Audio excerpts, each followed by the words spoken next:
On va parler de désinformation et de désinformation qui concerne la santé. Est-ce que vous, derrière votre téléviseur, vous croyez dur comme fer en la science? Est-ce que vous croyez aux publications scientifiques? Est-ce qu'autour de vous, vous avez des anti-vax, des gens qui deviennent sceptiques? Un climat de défiance s'installe depuis quelques années. Il est lié aussi au gouvernement de Donald Trump qui lutte contre certains chercheurs, qui coupe dans les budgets de la recherche. Et nous recevons aujourd'hui une invitée qui veut lutter contre cet obscurantisme. Bonjour Agnès Buzyn. Bonjour. Vous êtes ancienne ministre de la Santé et vous lancez ce think tank qui s'appelle Évidence et qui a l'ambition de remettre la science au cœur de la vie publique dans un climat ouvertement anti-science. Pour vous, la vérité scientifique, ce n'est plus une évidence? Alors, je ne veux pas dire que le climat est anti-science, parce que je pense que beaucoup de gens ont quand même la notion que le progrès et nos 20 ans d'allongement de durée de vie sont quand même liés aux découvertes scientifiques et notamment médicales. Donc je ne pense pas que ce soit largement partagé. Par contre, qu'il y ait des gouvernements aujourd'hui qui attaquent frontalement la science, comme aux États-Unis, on le voit. C'est vrai dans certains pays d'Europe, le gouvernement de Viktor Orban aussi.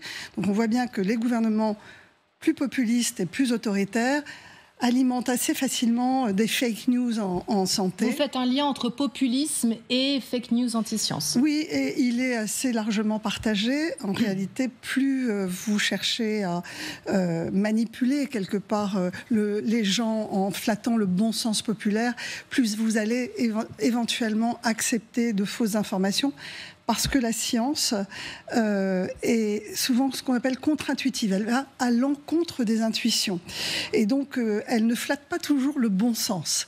Et il faut un certain nombre d'explications, il faut du temps pour rappeler ce qu'est une évidence scientifique et lutter contre ce fameux bon sens populaire qui est aujourd'hui mis en avant par le gouvernement de Donald Trump. Alors, ce qui nous a donné envie de vous recevoir ce matin, c'est le ministre de la Santé de Donald Trump qui s'appelle Robert Kennedy Jr., qui, on peut le dire, est notoirement anti-vax et qui vient d'interdire la publication de grandes revues prestigieuses scientifiques comme The Lancet. On va l'écouter.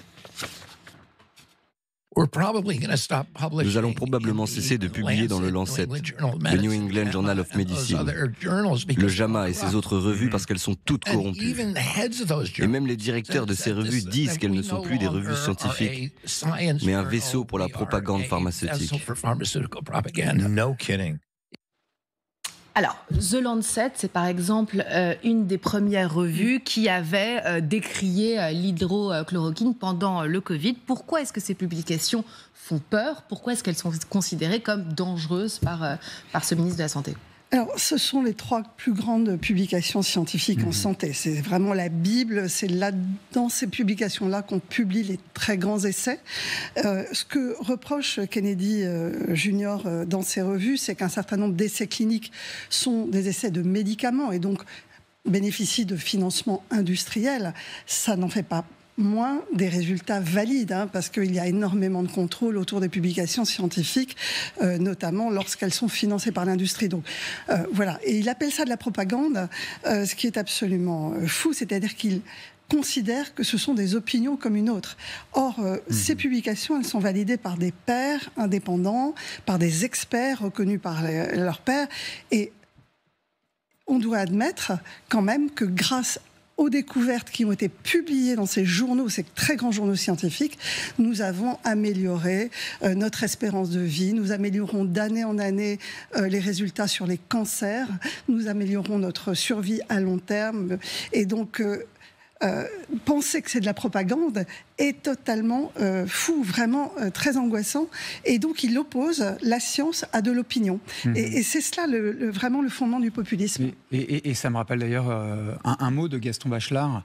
La science, c'est le contraire de l'opinion précisément. Est-ce que vous avez peur que ce que vous décrivez ici, ce à quoi on assiste aux États-Unis, ça, par effet de ruissellement, propage une forme de scepticisme ici en France? Vous avez été ancienne ministre de la Santé. d'obscurantisme, on peut le dire. Oui, alors il existe, on sait déjà que 10 à 15% de la population adhère à des thèses complotistes, anti-vax, anti-science. Donc il existe. Pour autant, moi je pense que c'est peut-être notre chance. C'est-à-dire que de voir ce qui se passe aux États-Unis avec cette brutalité, cette manipulation aujourd'hui de la science à des fins politiques pour servir des opinions de quelques oligarques, malheureusement, hein, sont des milliardaires tous, qui sont au pouvoir et qui servent leurs propres intérêts, en réalité, ça va peut-être nous faire ouvrir les yeux sur ce qu'on doit préserver fondamentalement dans nos démocraties. Donc c'est la liberté de penser, c'est la liberté de chercher, c'est la liberté de donner une opinion qui ne va pas forcément plaire à tout le monde. Et c'est cette chance-là que nous devons absolument préserver en Europe. Alors, on entend bien effectivement la chance pour l'Europe, y compris de devenir le havre des Lumières, y compris d'accueillir des scientifiques comme c'est le souhait d'Emmanuel Macron. Mais quand le complotisme anti-vax est porté par un ministre de la Santé, qu'est-ce que ça donne? Parce qu'il faut réécouter quand même les propos de RFK pour voir effectivement l'ampleur de la situation.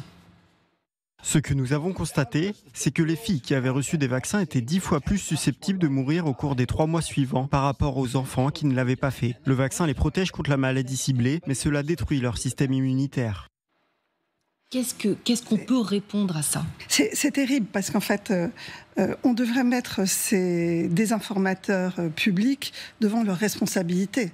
Vraiment, alors il a une responsabilité politique et j'espère qu'un jour ce gouvernement sera sanctionné. On espère tous que les midterms américains vont remettre un peu d'ordre.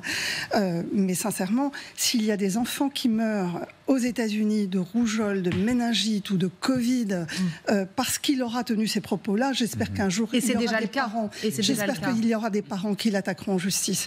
Parce qu'en réalité, c'est ce qui m'a frappé pendant le Covid, en fait. Les anti-vax qui prônent de ne rien faire et que c'est dangereux, etc., ne prennent aucune responsabilité. Si des gens meurent à cause de leur discours, en réalité, ils ne sont jamais mis en cause. Alors qu'un gouvernement, quand il prône la vaccination, il prend ses responsabilités, il prend des risques politiques, il prend des risques judiciaires, je l'ai bien vécu, et donc il assume quelque part sa prise de risque quand il prône quelque chose qui est bon pour la santé publique. Les désinformateurs ne risquent rien et c'est ça qui me choque aujourd'hui. Raphaël. Est-ce que vous considérez, Madame la Ministre, qu'il faut quand même changer certaines choses dans la pratique actuelle de la science et de la publication scientifique, puisque au-delà des délires de RFK, il y a aussi des gens, y compris dans le milieu universitaire et scientifique, il y avait le rédacteur en chef de The Lancet, qui avait dit aussi qu'il y avait quand même des défauts, par exemple, dans les incitations à publier des résultats significatifs qui ont l'air d'être particulièrement intéressants pour le grand public, alors même qu'ils ne sont pas forcément très solides et qui ne sont pas forcément répliqués. Donc il y a des choses comme ça. Est-ce qu'il faudrait essayer de revoir, pour améliorer la manière dont on valide les études scientifiques, dont on fait la revue par les pairs précisément, et dont ensuite on les vulgarise et on les publie dans les médias grand public? Bien sûr, je pense que tout système peut être amené à dériver avec le temps, et on voit bien que la course aux publications, et notamment aux États-Unis, parce que les chercheurs sont payés sur leur bourse. Donc s'ils ne publient pas, ils n'obtiennent pas de bourse de recherche, et donc ils n'ont plus de salaire. Nous avons un système différent. Les gens se plaignent beaucoup des chercheurs fonctionnaires, mais au moins ça n'aboutit pas à mentir ou à tirer des résultats vers quelque chose qui va faire le buzz. Parce que nos chercheurs en France, notamment, de toute façon, vont garder leur salaire même si leur recherche n'aboutit pas. Donc c'est un système qui est assez spécifique aux États-Unis, et ce n'est pas parce qu'un système peut être amené à dériver qu'il faut le jeter comme un système et changer de journaux. Enfin voilà. Donc je pense qu'évidemment... Mais quelque part, les scientifiques qui publient dans ces journaux ou qui font de la santé publique et prennent des décisions sur la base de ces études-là, ils connaissent aussi les limites de ce système.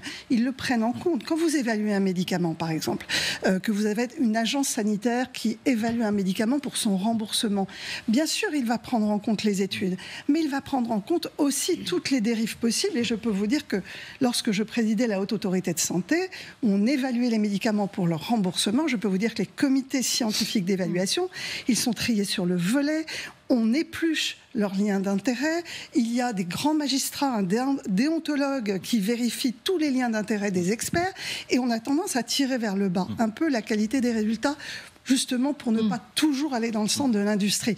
Donc nous, on se souvient à quel point vous avez été décrié notamment interdisant le remboursement de l'homéopathie, alors même que ça faisait perdre des emplois au laboratoire. Bon, néanmoins, ce que disait Raphaël, c'était une forme d'opacité. Et quand on voit effectivement cette enquête dans la presse allemande qui révèle que les services secrets allemands auraient dissimulé depuis 5 ans leurs conclusions sur l'origine du Covid, qu'ils attribuent à une fuite de laboratoire chinois, qu'il y avait ce rapport sur la table que les Allemands auraient mis de côté. Ça, qu'est-ce que vous répondez justement sur ces origines, sur ce rapport et cette possible fuite de laboratoire? Moi, on m'a interrogé évidemment extrêmement souvent sur le sujet, vous imaginez bien, et sincèrement, je n'ai pas réussi à me faire une opinion robuste en fait. En fonction des publications, j'oscille d'une hypothèse vers l'autre, et c'est pas parce que ce serait éventuellement une fuite d'un laboratoire que c'est forcément un grand complot mondial. On peut imaginer un accident de quelqu'un qui s'est infecté. Mais il y a aussi des arguments pour penser que c'est d'origine animale, notamment beaucoup de prélèvements faits sur le marché à Wuhan. Sincèrement, je ne suis pas capable de faire ma propre opinion. Mais par contre, je pense une chose, c'est quand on ne sait pas, il faut dire qu'on ne sait pas. Il faut mettre tout sur la table. C'est vraiment... Pour nourrir le complotisme, il n'y a rien de pire que de cacher des informations. Il vaut mieux dire, il y a des informations pour, des informations contre. On sait que les informations pour la fuite de laboratoire vont alimenter des tests complotistes. Ok, mais non, ça n'est pas forcément un lien avec un grand complot. Et tout poser sur la table permet de faire diminuer ce scepticisme en fait qui nuit à la confiance qu'on porte dans les autorités publiques. Moi, je pense qu'aujourd'hui, il y a un enjeu de confiance, notamment en France. C'est moins vrai dans les pays d'Europe du Nord. Et je pense que la meilleure façon de gagner la confiance, c'est de dire ce qu'on sait, ce qu'on ne sait pas, les limites de ce qu'on trouve. Un mot, puisque je me permets, pendant le Covid, vous avez été beaucoup victime d'antisémitisme. Qu'est-ce que vous avez ressenti quand hier vous avez vu à Paris ces 3 synagogues et le mémorial de la Shoah avec ces jets de peinture? Une enquête a été ouverte. Qu'est-ce que ça vous fait de voir ces images? Bon, d'abord, c'est très douloureux parce que mon père a été déporté à Auschwitz. J'ai perdu toute ma famille dans les camps de concentration, évidemment. Donc, c'est très douloureux. Je pense, comme beaucoup de membres de la communauté juive de France, absolument déchirée par ce qui se passe à Gaza. Je pense qu'il y a un amalgame aujourd'hui qui est fait, non pas entre les Juifs et Israël, mais surtout entre Israël et le gouvernement de Netanyahou. Aujourd'hui, le gouvernement de Netanyahou est un gouvernement qui est en train de dériver, autoritaire, qui a perdu le Nord complètement et qui est un danger pour ce pays, un danger pour les valeurs qu'on met derrière aussi ce pays et ce qu'a pu apporter quelque part la culture juive, notamment en termes de lois, de respect des lois, etc., depuis des millénaires. Et donc je pense qu'aujourd'hui, quand on parle d'Israël, on devrait parler du gouvernement de Netanyahou, parce que je crois que 70% des Israéliens aujourd'hui remettent en cause ce gouvernement. Beaucoup sont dans la rue, beaucoup sont déchirés, ils sont entre la stupeur du 7 octobre, qui correspond, il faut se rendre compte, ça correspond à peu près l'équivalent de 15 000 morts. Si on avait eu 15 000 morts tués sauvagement en France, les gens sont encore sidérés par ce qui s'est passé. Et vous pensez comme Emmanuel Macron qu'il faut aller vers la reconnaissance d'un État palestinien? Oui, mais tout le monde le sait. Le problème, c'est dans quelle est la capacité aujourd'hui chez les Palestiniens à identifier des porteurs d'un projet de paix. C'est ça le problème, c'est dans ça qu'on doit les aider. Par contre, vraiment, je tiens à ce qu'on ne parle pas d'Israël comme un pays unique qui serait en train aujourd'hui de vouloir anéantir la population de Gaza. Je pense qu'aujourd'hui, Israël est un pays totalement déchiré, qui pourrait être au bord de la guerre civile s'il n'y avait pas la guerre elle-même. Et donc, parlons du gouvernement Netanyahou. Faisons en sorte aujourd'hui que ce pays puisse se redresser et que ce gouvernement puisse sortir.